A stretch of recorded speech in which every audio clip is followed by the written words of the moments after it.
రాహుల్ గాంధీ గారు pocket dairy లాగా pocket constitution పెట్టుకొని తిరుగుతూ ఉన్నాడు. ఇవాళ ఆయన ప్రతి దగ్గర తిరిగి కాన్స్టిట్యూషన్ కాపాడాలి అంటున్నారు.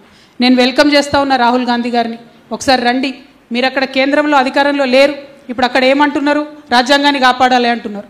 మీరు రాష్ట్రంలో అధికారంలో ఉన్నారు, ముందు ఇక్కడ కాపాడండి రాజ్యాంగాన్ని. ఇక్కడ కాంగ్రెస్ పార్టీ ప్రభుత్వమే ఉంది కదా, ఇక్కడ రాజ్యాంగాన్ని కాపాడండి.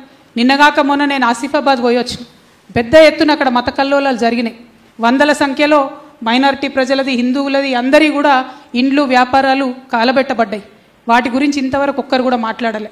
2 నెలలు ఇంటర్నెట్ లేదు, 2 నెలలు ఫోన్ కనెక్షన్ లేదు, భయంకరమైన పరిస్థితి ఉండే అక్కడ. కానీ మీడియా కవరేజ్ కూడా ఇవ్వలేదు. మరి అటువంటి పరిస్థితి ఉంటే దాన్ని రాజ్యాంగ హననం అనకపోతే ఇంకేమంటారు?